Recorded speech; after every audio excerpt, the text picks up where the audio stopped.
नमस्कार, चर्चा में आपका स्वागत है। पीएम मोदी की अमेरिका यात्रा से कई बड़ी उपलब्धियों के साथ भारत की एक बड़ी कूटनीतिक जीत भी हुई है। अमेरिकी राष्ट्रपति डोनाल्ड ट्रंप ने ऐलान किया कि 26 नवंबर 2008 को मुंबई पर हुए हमलों के साजिशकर्ता तहव्वुर राणा को भारत प्रत्यर्पित किया जाएगा। दरअसल 26/11 मुंबई आतंकी हमले को भारत के इतिहास में सबसे भयावह आतंकवादी हमले के रूप में याद किया जाता है। 60 घंटे तक चले इस आतंकवादी हमले में 166 निर्दोष लोगों की जान चली गई और सैकड़ों लोग घायल हुए। हमले में शामिल 10 आतंकियों में से 9 को सुरक्षा बलों ने मार गिराया, जबकि एक को जिंदा पकड़ा गया, जिसे बाद में फांसी दे दी गई। हालांकि यह हमला सिर्फ इन 10 आतंकियों का काम नहीं था। इसके पीछे पाकिस्तान में बैठे लश्कर-ए-तैयबा और आईएसआई के साजिशकर्ताओं की योजना थी। उन्हीं में से एक है तहव्वुर राणा।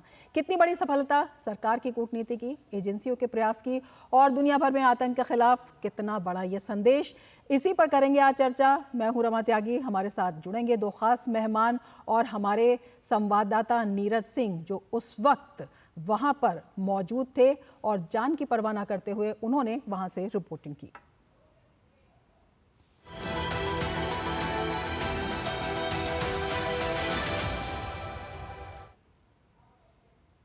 प्रधानमंत्री नरेंद्र मोदी के साथ मुलाकात के बाद डोनाल्ड ट्रंप ने कहा कि मुंबई पर हुए आतंकवादी हमले से जुड़े राणा को भारत में न्याय का सामना करना होगा। आइए देखते हैं उन्होंने क्या कहा। In India, we'll be working together like never before to confront the threat of radical Islamic terrorism, a threat all over the world, actually. Today, I'm pleased to announce that my administration has approved the extradition of one of the plotters and one of the very evil people of the world, and having to do with the horrific 2008 Mumbai terrorist attack, to face justice in India. So he's going to be going back to India to face justice. तो तहव्वुर राणा लाया जाएगा भारत, लेकिन 26/11 के मुंबई आतंकी हमले में उसकी क्या भूमिका थी, आइए देखते हैं इस खास रिपोर्ट में। 26/11 हमले का दोषी तहव्वुर राणा पाकिस्तानी मूल का कनाडाई नागरिक है। राणा का मुंबई आतंकी हमले की योजना बनाने और अंजाम देने में अहम रोल था। राणा का संबंध लश्कर-ए-तैयबा के लिए काम करने वाले डेविड कोलमैन हेडली से था। हेडली की मुंबई हमलों की योजना में मुख्य भूमिका थी। तहव्वुर राणा हेडली के बचपन का दोस्त रहा है। 2009 में राणा को अमेरिका में गिरफ्तार किया गया। 2011 में शिकागो की एक अदालत में उस पर मुकदमा चला। भारत लंबे समय से तहव्वुर राणा के प्रत्यर्पण की मांग कर रहा था। मुंबई में हुए 26/11 हमलों में तहव्वुर राणा की भूमिका की बात करें तो इसने ही अमेरिका में फर्स्ट वर्ल्ड इमिग्रेशन सर्विसेज नामक कंसल्टेंसी फर्म बनाया। मुंबई में हेडली को लश्कर-ए-तैयबा पर नजर रखने के लिए कवर दिया। हेडली के लश्कर-ए-तैयबा से जुड़े होने की राणा को जानकारी थी। 2009 में हेडली की गिरफ्तारी के तुरंत बाद राणा भी गिरफ्तार किया गया था। 26 नवंबर 2008 को 10 लश्कर आतंकियों ने मुंबई में आतंकी हमला किया था। 17 साल पहले आतंकी हमले से 59 घंटों तक आर्थिक राजधानी दहल उठी थी। हमले को अंजाम देने के लिए आतंकवादियों ने नाव के जरिए मुंबई के कुलाबा क्षेत्र में प्रवेश किया। आतंकी कराची से समुद्री रास्ते से मुंबई आए थे। हमले के कारण मुंबई में कई नामचीन जगहों पर गोलीबारी हुई थी। आतंकवादियों ने ताज होटल और ओबराय ट्राइडेंट को निशाना बनाया था। हमले में हेमंत करकरे, विजय सालस्कर और अशोक कामटे जैसे मुंबई पुलिस के अधिकारी शहीद हुए। आंकड़ों के अनुसार हमले में 166 लोगों की मौत हुई, जबकि 300 से अधिक लोग घायल हुए। दरअसल अमेरिका की सरकार ने काफी पहले ही राणा के भारत प्रत्यर्पण को मंजूरी दे दी थी, लेकिन प्रत्यर्पण से बचने के लिए राणा कानूनी हथकंडे का इस्तेमाल कर रहा था और कानूनी पेंच का सहारा ले रहा था। इससे पहले प्रत्यर्पण से बचने के लिए राणा ने अमेरिका की निचली अदालत में याचिका दायर की थी और फिर बाद में सुप्रीम कोर्ट का रुख किया था, लेकिन सुप्रीम कोर्ट से भी दोषी राणा को करारा झटका लगा है। तहव्वुर राणा इस समय लॉस एंजलिस के डिटेंशन सेंटर में है। Bureau report, DD news. और हमारे साथ जुड़े हुए हैं इस वक्त दो खास मेहमान। हमारे साथ एडवोकेट उज्ज्वल निकम जुड़े हुए हैं और हमारे साथ जुड़े हुए हैं लेफ्टिनेंट जनरल संजय कुलकर्णी। अपने दोनों ही मेहमानों का हम स्वागत करते हैं और नीरज सिंह भी हमारे साथ जुड़े हुए हैं। सबसे पहले निगम जी आपके पास आना चाहेंगे, आपसे जानना चाहेंगे, एक लंबी लड़ाई चढ़ी, इस लड़ाई के साक्षी आप भी रहे, किन मायनों में ये एक बड़ी उपलब्धि?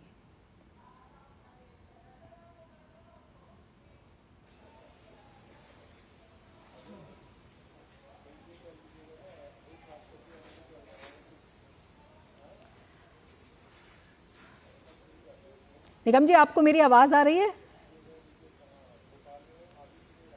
निगम जी तक शायद मेरी आवाज नहीं पहुंच पा रही है। नीरज, आपके पास आना चाहेंगे। हमारे साथ जो हैं दो खास मेहमान जुड़े हुए हैं, हमारे संवाददाता नीरज भी हमारे साथ जुड़े हुए हैं जो उस वक्त वहां पर मौजूद थे। नीरज, किस तरह का भयावह मंजर और कितनी चुनौती भरा समय था वो?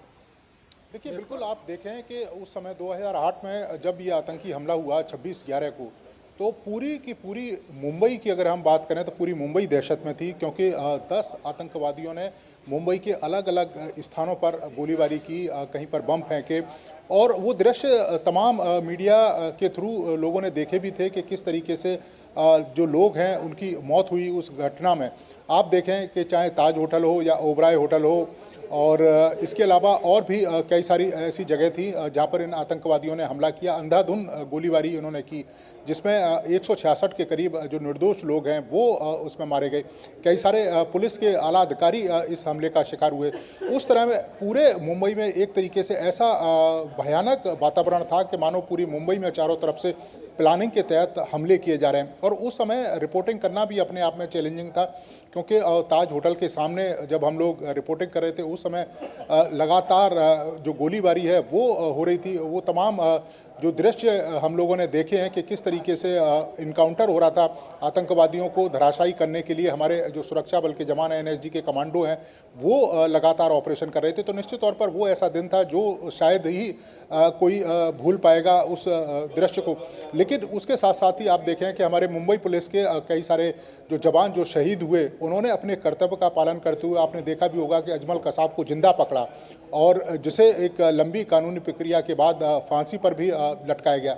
10 इसमें आतंकवादी थे जो 9 इनकाउंटर में शहीद हो गए, जो इनकाउंटर में मारे गए, और बाकी एक जो आतंकी है अजमल कसाब, उसको पकड़ा गया था और बाद में उसे फांसी की जो सज़ा है वो कोर्ट के द्वारा सुनाई गई। तो उस लिहाज से कहें कि वो भयावह मंजर था जो शायद हम भूल नहीं सकते थे, क्योंकि उस समय हम वहीं पर रिपोर्टिंग कर रहे थे। बिल्कुल, और उसके पीछे आतंक के बड़े आकाओं का हाथ था, जिनमें से एक था तहव्वुर राणा। उज्ज्वल निकम जी, आपके पास आना चाहेंगे, आपसे समझना चाहेंगे, एक लंबी लड़ाई, एक लंबी जद्दोजहद जो है इस प्रत्यर्पण को लेकर भी चली और तमाम घटनाक्रम के आप भी साक्षी रहे। किन मायनों में ये बड़ी उपलब्धि आप बताएंगे? रमा जी, मैं तो सबसे पहले ये बात कहूंगा कि भारत सरकार की ये कूटनीति की बहुत बड़ी कामयाबी है। मैं कामयाबी इसलिए मानता हूं कि जहां तक 26/11 का हमला के पीछे एक डीप रूटेड क्रिमिनल कॉन्स्पिरेसी, बड़ी लंबी साजिश है, और उस साजिश अब तक हमें मालूम था कि उसमें लश्कर-ए-तौबा यानी जमात-उद-दावा इनका ही संबंध है। लेकिन जैसे ही डेविड हेडली की मैंने बंबई के कोर्ट में गवाही ली, तब उसे हमें पता चला कि इसके पीछे सिर्फ लश्कर-ए-तौबा नहीं, तो आईएसआई के, आर्मी के कुछ ऑफिसर भी इसमें इन्वॉल्व है। और डेविड हेडली ने अपने गवाही में, बंबई के कोर्ट में जब मैंने उसकी गवाही ली, तब उसने ईमेल करेस्पॉन्डेंस, बाकायदा डायरी, और डायरी में उनके टेलीफोन नंबर भी हमें दिए थे, और ये पूरा सबूत उन्होंने शिकागो कोर्ट में दर्ज किया था। डेविड हेडली को 35 इयर्स की सजा हुई थी। अभी ये डेविड हेडली बंदा आया कैसा?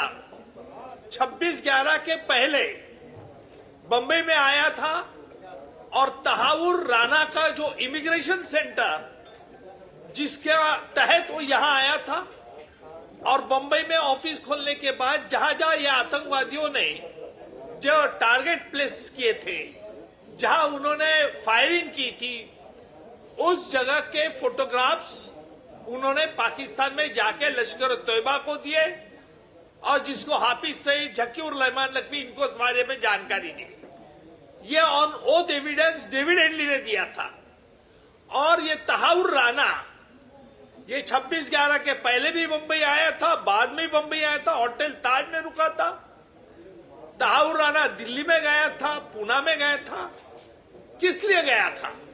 डेविड हेडली ने भी किया था, कैंटोनमेंट एरिया में घुमाया था, और इसलिए तहाउर राणा एक बड़े साजिश का हिस्सेदार है।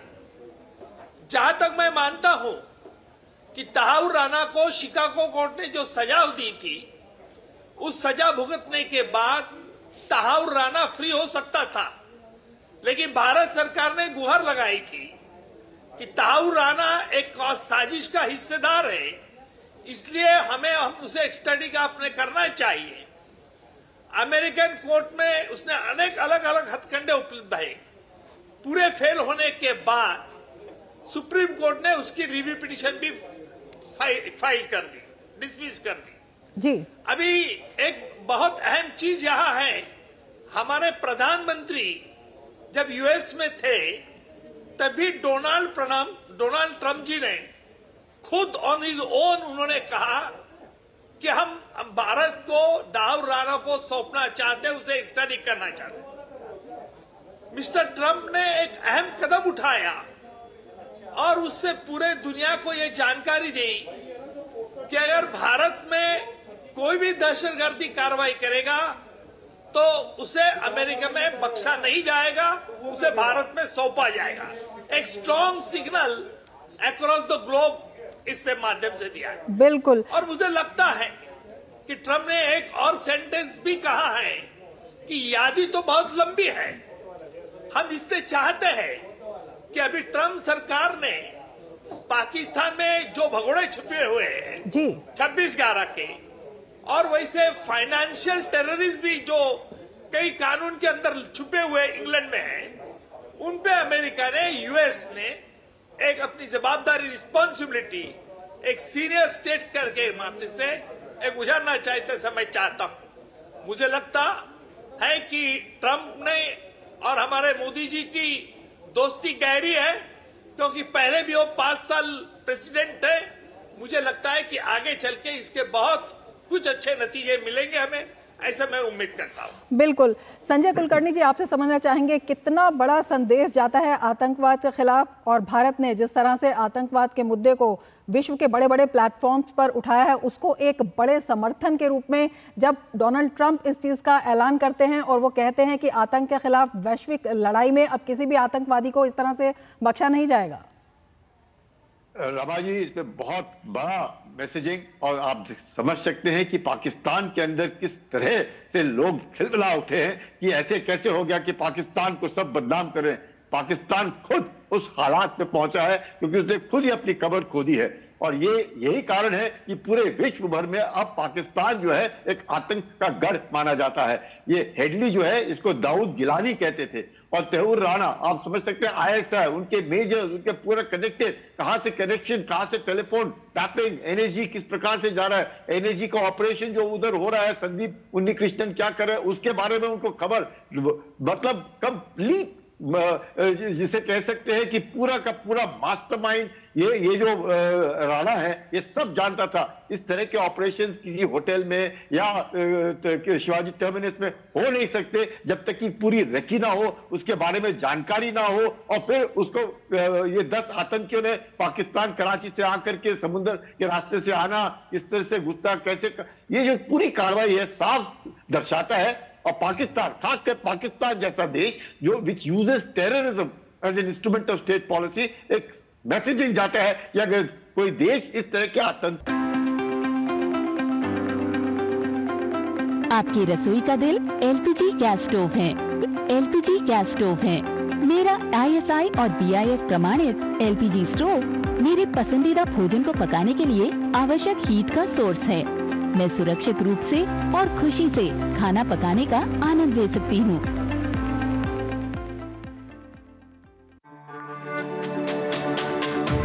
मेरी पसंद, मेरी पसंद, मेरी पसंद, मेरी पसंद, हमारी पसंद, हम सबकी पसंद। मजबूत देश का मजबूत सरिया होंगे steel. Are you tired of filling fuel for your vehicle often? Switching to fuel-efficient driving is the only way out. Save fuel cost by predicting the traffic ahead of you so you can slow down by coasting. Maintain driving speed below 55 kilometers per hour. Use the right gear and clutch. Use air conditioning sparingly. Avoid idling your vehicle at red light. Drive smarter and fuel your savings.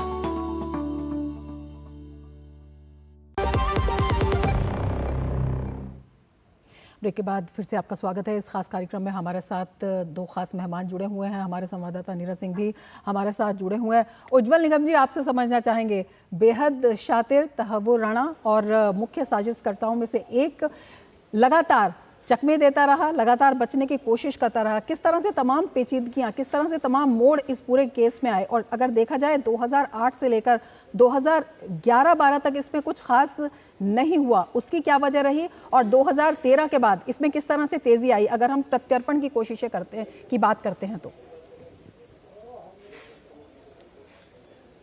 Chicago court ने तहव्वुर राणा को सजा जो फरमाई थी, उस सजा भुगतने के बाद ही ये एक्स्ट्राडिशन की प्रोसीजर भारत सरकार के तरफ से शुरू हो गई है, और इसमें वक्त लगना तो बिल्कुल ये पॉसिबल था, क्योंकि एक्स्ट्राडिशन प्रोसेस ऐसी है कि जिसे उनके कानून पर के आधार पर हमारे इन्वेस्टिगेटिंग एजेंसी का जो एविडेंस सबूत है वो प्राइमा फेसी होता है कि नहीं, ये टेस्ट होती है। और इसलिए अभी देखिए, इंग्लैंड में भी जो एक्स्ट्राडिशन हमारा चल रहा है उसके लिए हमें कई कठिनाई आती है, और इसलिए आपके माध्यम से मैं कहूंगा कि आज भी extradition law and extradition treaty में सुधार की आवश्यकता है, और इसीलिए तहव्वुर राणा को, लेकिन हमारे सरकार ने उसका पीछा नहीं छोड़ा था, क्योंकि रिगरसली हमारा गवर्नमेंट वाज परसुइंग, ये परसू कर रहे थे, और उसका ये नतीजा है कि आज यूएस एडमिनिस्ट्रेशन भी मान लिया उन्होंने कि तहव्वुर राणा के खिलाफ भारत के पास संगीन सबूत है और उसके आधार पर केस चलाई जाए। जब 26/11 को कसाब को फांसी देने के बाद मैं और भारत सरकार के 3 अधिकारी इस्लामाबाद गए थे, और वहां के होम मिनिस्टर हमने डिस्कस किया कि भाई जिन्होंने ये साजिश 26/11 की रची है उनके खिलाफ आप कानूनी कार्रवाई क्यों नहीं कर रहे। यानी हाफिज सईद को आपने पकड़ा नहीं, जकीउर रहमान लखवी को आपने पकड़ के कुछ कार्रवाई नहीं की। जो लोगों के खिलाफ आप कार्रवाई कर रहे हैं वो इन कैमरा कर रहे हैं। आज भी उस ट्रायल का वो क्या कर रहे किसी दुनिया को पता नहीं है। हमने तो 26/11 का बंबई की ट्रायल ओपन कोर्ट में चलाई और कसाब को सजा दी, जिसके बारे में पूरे विश्व में किसी ने संदेह नहीं किया, और इसलिए हमारी जुडिशरी बहुत इम्पार्शियल और ट्रांसपेरेंसी होने के कारण। लेकिन पाकिस्तान में वैसा माहौल नहीं है, और इसीलिए जब उन्होंने कहा, पाकिस्तानी अथॉरिटीज ने हमें, कि आप सबूत दो साजिश के बारे में, हमने कहा साजिश आपकी यहां हुई थी, सबूत आपने देना चाहिए था। फिर वापस हम आए, और वापस आने के बाद मैंने गवर्नमेंट को एडवाइस किया कि हम डेविड हेडली के माध्यम से, क्योंकि मुझे मालूम है चोरों को पकड़ना रहता है तो चोर को भेजना पड़ता है।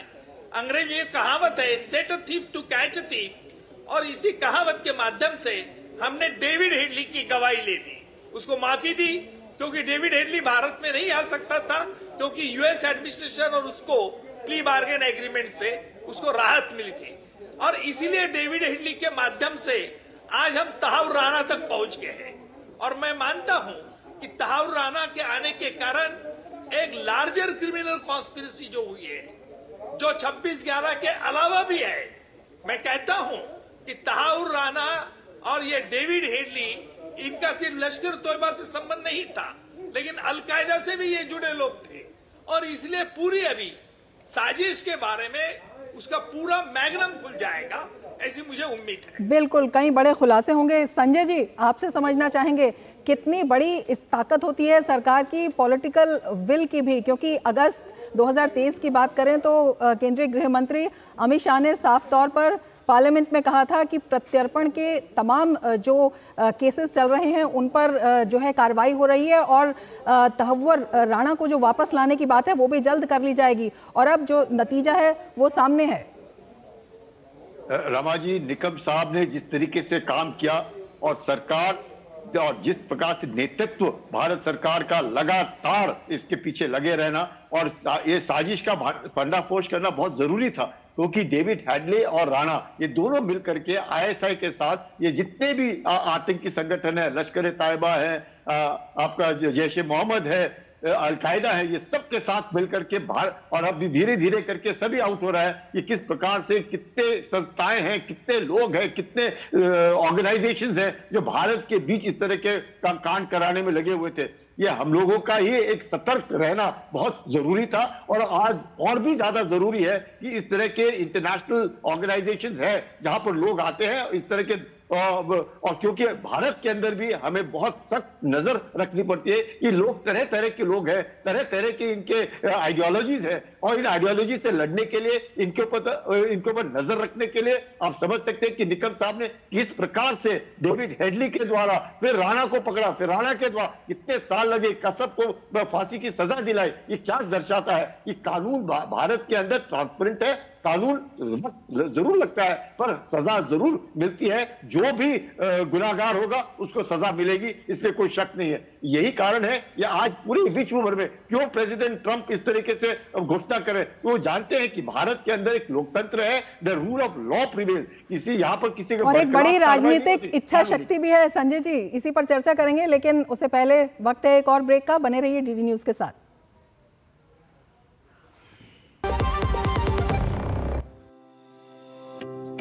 पैसा बचाना पैसा कमाने के बराबर है। अब मैं खुश हूँ कि मैं अपने पीएनजी स्टोव की वजह से हर महीने कुछ पैसे बचा सकती हूँ। जैसे ये 20 से 25% तक फ्यूल के उपयोग को कम कर देता है। मेरा पीएनजी स्टोव ISI मार्क के साथ 100% सुरक्षित भी है। इसके अलावा पीएनजी फ्यूल के रूप में पूरी तरह से जलता है, जिससे इसे पर्यावरण के अनुकूल फ्यूल के नाम से जाना जाता है। तो पीएनजी फ्यूल का उपयोग करें और मेरी तरह पैसे बचाएं।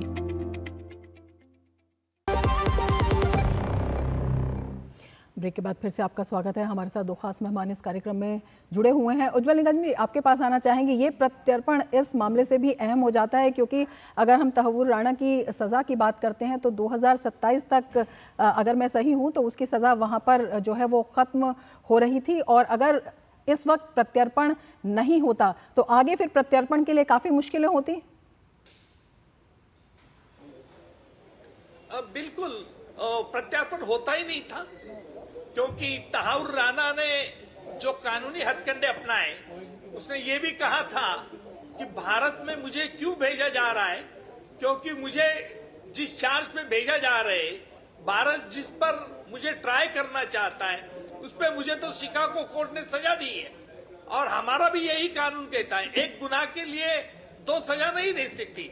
लेकिन हमारी इन्वेस्टिगेटर्स ने पूरी अच्छी तरह से बताया कि जो ट्रायल इसमें शिकागो कोर्ट ने उसे सजा दी है वो अलग हेड के अंदर दी है, और ये जो तहव्वुर राणा को है आज सिर्फ 26/11 के लिए नहीं उसके खिलाफ ट्रायल चलाई जाएगी, तो बड़ा लार्जर क्रिमिनल कॉन्स्पिरेसी। मैं कब से कह रहा हूं कि हमारा ये जो कूटनीति की यशता है वो बड़ी है, क्योंकि बड़ी मात्रा में तहव्वुर राणा जो एक झूठे नाम से इमिग्रेशन ऑफिस चला रहा था, जो पाकिस्तान के आर्मी में डॉक्टर करके काम रहा है, बिल्कुल, जो एजेंसीज हैं वो उसके झूठे दावों को झूठा साबित करने में सफल साबित हुई। बिल्कुल, नीरज आपके पास आना चाहेंगे, आपसे समझना चाहेंगे NIA की तमाम पूरे मामले में क्या क्या कार्रवाई रही, और अब आने के बाद क्या कुछ अगला कदम होगा? देखिए, अभी सबसे पहले रमा ये डिसाइड होगा कि किस दिन और किस समय तहव्वुर राणा का प्रत्यर्पण किया जाएगा। उसके लिए जो विदेश मंत्रालय है और इसके अलावा हमारे NIA के जो उच्च अधिकारी हैं वो लगातार अमेरिका में संबंधित विभागों के टच में है। इसके साथ साथ ही NIA की एक टीम जल्दी ही वहाँ पर अमेरिका जाएगी और तहव्वुर राणा के प्रत्यर्पण में जो भूमिका है वो निभाएगी। तमाम जो डॉक्यूमेंट्स हैं वो पेश किए जाएंगे और उसके बाद तहव्वुर राणा को इंडिया के अंदर लाया जाएगा। इंडिया में दिल्ली में NIA की जो स्पेशल कोर्ट है वहाँ पर तहव्वुर राणा को पेश किया जाएगा। उसके बाद NIA रिमांड पर लेगी और उनसे पूछताछ करेगी। मैं एक चीज़ रमा स्पष्ट कर दूं, जब 2009 में तहव्वुर राणा और हेडली को जब गिरफ्तार किया था शिकागो एयरपोर्ट पर, तो इन पर जो मुकदमा चलाया था उसमें डेनमार्क का एक अखबार है जिसने पैगंबर के खिलाफ कुछ टिप्पणी करी थी, उसके खिलाफ ये साजिश कर रहे थे, उस पर हमले की साजिश कर रहे थे, तब इसको पकड़ा गया था। और उसके बाद जब इसके कॉल डिटेल और तमाम जानकारियां अमेरिकी जो एजेंसियां उन्होंने हासिल की, तब पता लगा कि अमेरिका के जो 6 लोग मुंबई हमले में मारे गए थे और उसके तहत तहब्बुर राणा को एक मास्टरमाइंड के तौर पर जो अमेरिका की जो जांच एजेंसियां उन्होंने माना था और उसी के तहत इसको 14 साल की जो सजा है वो सुनाई की थी। अब यहाँ पर जो हमारे एनआईए और जो तमाम संबंधित एजेंसियां हैं उन्होंने ये तथ्य सामने रखा था कि तहब्बुर राणा का भारत में अगर प्रत्यर्पण होगा तो 26/11 पे जो हमला हुआ था ये मास्टरमाइंड है, उसमें 166 के करीब लोग मारे गए थे, तो वो मामला बिल्कुल अलग तरीके का है। यही कारण है कि अमेरिका की सुप्रीम कोर्ट ने भी प्रत्यर्पण की सहमति दी और अब राजनीतिक रूप से भी उच्च स्तर पर सहमति बन गई है। तो हमको लगता है कि कुछ समय के बाद तहब्बुर राणा को इंडिया में लाया जाएगा और बिल्कुल, और ये लाने के बाद कोर्ट में पेश उज्जवल निकम जी, बहुत छोटा सा सवाल आपसे कि बड़े खुलासे हो सकते हैं, हाफिज सईद, ज़कीर रहमान लखवी और साजिद मीर जो बड़े नाम हैं अभी भी पाकिस्तान में कहीं ना कहीं छिपे हुए हैं, बड़ा खुलासा इन पर भी हो सकता है और आगे कार्रवाई हो सकती है? यही कहा, इसमें बड़ी कार्रवाई तो हो सकती है, लेकिन पाकिस्तान पर एक इंटरनेशनल प्रेशर जब आ जाएगा और अमेरिका के प्रेसिडेंट ट्रंप का तो धोरण है कि किसी भी दहशतगर्दी को बख्शा नहीं करेंगे। हालांकि जो अमेरिका में रह के हमारे भारत में अगर कोई दहशतगर्दी करेगा, अगर पाकिस्तान में छुपता है, अमेरिका में रहता है, तो उसे बख्शा नहीं जाएगा। ये क्लियर सिग्नल ट्रंप सरकार ने दिया है। बिल्कुल, और एक बड़ा संकेत ये भी दिया, बड़ा संदेश ये भी दिया कि आतंकवाद को दुनिया के किसी भी कोने में बख्शा नहीं जाएगा। अपने आप में ये बड़ा कदम है और एक बड़ा और कड़ा संदेश, और बड़ी बात यह है कि भारत की जो कूटनीति है उसको और मजबूत दिखाता हुआ। बहुत शुक्रिया उज्जवल निकम जी, बहुत शुक्रिया संजय कुलकर्णी जी और नीरज आपका तमाम जानकारी के लिए, तमाम विषयों पर प्रकाश के लिए। और इसके साथ ही हमारे इस खास कार्यक्रम में फिलहाल इतना ही, दीजिए इजाजत, नमस्कार।